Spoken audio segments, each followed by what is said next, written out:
Hello. Good morning. We're reading chapter 14, One If by Land, Two If by Sea. And this is about the famous ride of Paul Revere and the Battle of Lexington and Concord, which happened right in our neighborhood in Massachusetts. So it's a really important part of American history. Well, let's see. 3. Can I get a flash?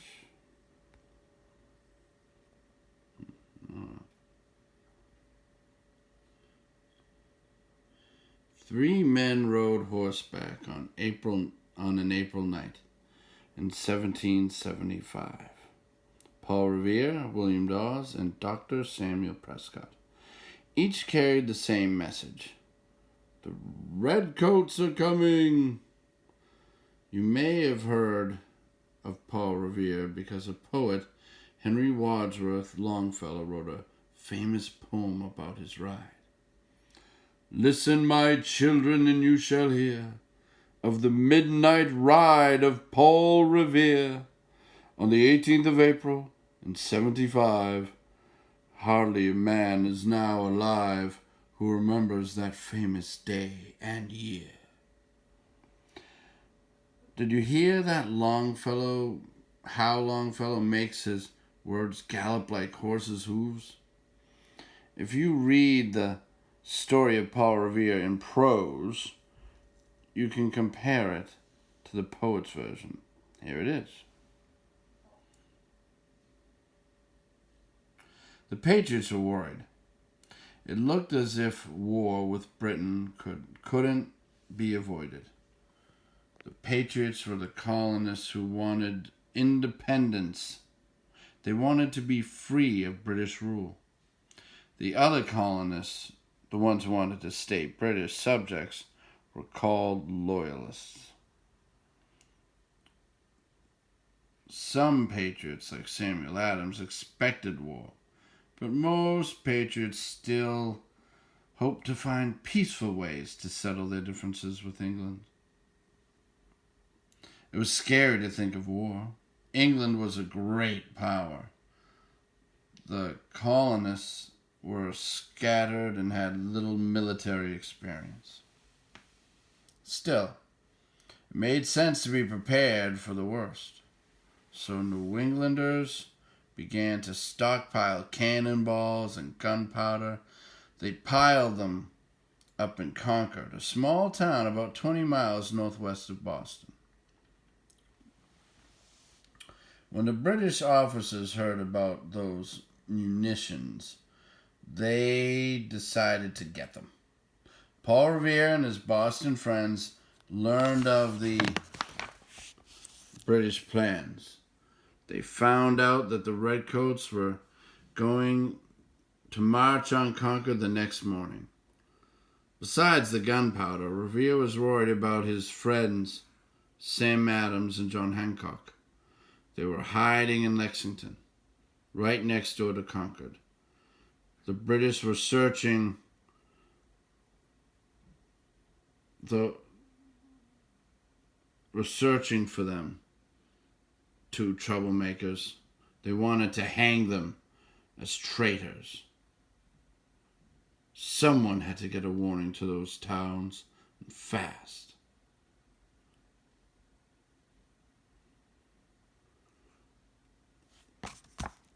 It would help to know which way the redcoats would march. All right, so sorry about some of the reading. It's hard to read with us. They definitely knew, the British knew where Hancock's and Adams were, and that's why they went to Lexington, because they were right there. They were very close. I think they were closer than they expected. Some people always wondered, why was there an army going to Lexington? It was to capture Adams and Hancock. That is clearly what they were doing. But Paul Revere warned them, and they escaped. And Paul Revere made it to their house and warned them. If you can see here, here's a map of Paul Revere's ride. This one's Paul's ride north. Then you're going to read about William Dawes' ride. A little more south and then north.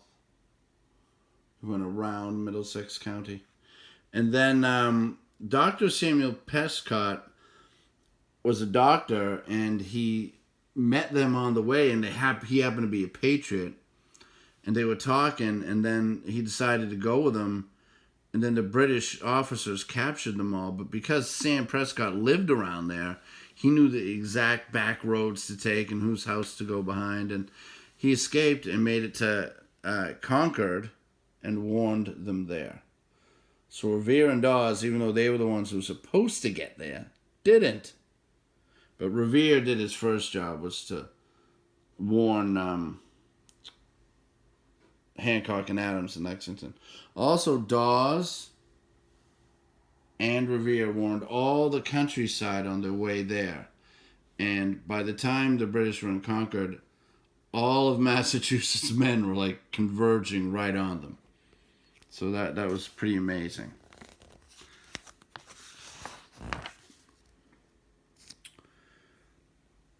Would they go by, and this is the British, would they go by the long land route over Boston Neck? Or would they take the shortest route by boat across the water to Charlestown, and then on foot from there? Billy Dawes didn't wait to find out. He pretended to be a drunk farmer and staggered past the British sentry who stood guard at the neck. As soon as he was out of sight of the guard, Dawes jumped on a horse and went at a gallop. He knew the redcoats would start out soon, and he shouted the message at each Patriot house he passed. So William Dawes, he spilled whiskey on him on purpose and pretended he was drunk, but he wasn't. And he had been doing this for a few nights. He had set the British up. They were used to him. Oh, it's that drunk guy again. And he wasn't drunk. So he really tricked them. And they said, oh, he can't do anything. Let him go. Even though they weren't supposed to let anyone out that night. Well, that same dark night, Paul Revere sent someone to spy on the British. Find out which way the redcoats will march, the spy was told. Then climb into the high bell tower of the North Church and send a signal. Light one lantern if they go by land. Hang 2 lanterns if they go by sea. Revere got in a boat and quietly rowed out into the Charles River. A horse was ready for him on the Charlestown shore. He waited silently. Revere was a known patriot and would have been arrested if the British had found him outdoors at night. And lo, as he looks on the belfry's height, a glimmer and then a gleam of light, he springs to the saddle, the bridle he turns, but lingers and gazes till full on his sight a second lamp and the belfry burns. All right, so the code there is one if by land. One if by land meant if he would go march through Charlestown Neck and all the way around. And by sea meant just crossing the Boston Harbor there over the Charles River into Charlestown and then marching. And that's what they did. Paul Revere did not really wait to look at the lanterns. He did have a spy, like the book just said. And then, actually, though, he went to the church and he told the deacon there said 2 lights. So Paul Revere knew there was going to be 2 lights. That's the facts. So, sorry if it ruins the poem. Now he knew the redcoats would take the water route across the Charles River, just as Paul Revere was doing. What happened next?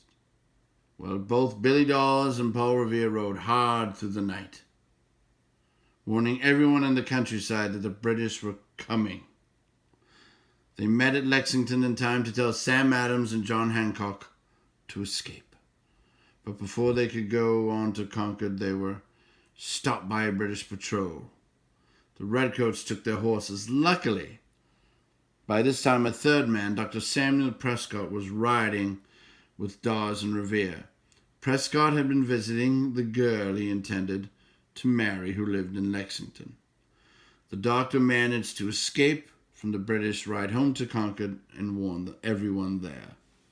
So yes, that was a bit of a lucky thing. Dr. Samuel Prescott was visiting his girlfriend very late at night. And he was heading home, and luckily that helped save the battle. It helped get the weapons out of Concord. The American farmers were ready, and they grabbed their guns. They were called Minutemen, because they could fight on a minute's notice. Some had been trained fighting the French and Indian War. Captain John Parker was the leader of the Minutemen, and what he said on that day is now carved in stone near the spot where he must have stood. "Stand your ground. Don't fire unless fired upon. But if they mean to have a war, let it begin here." And it did begin right there, at Lexington. Each side said the other fired the first shot. No one knows who really did. But a poet named Ralph Waldo Emerson called it the shot heard round the world. Can you see why?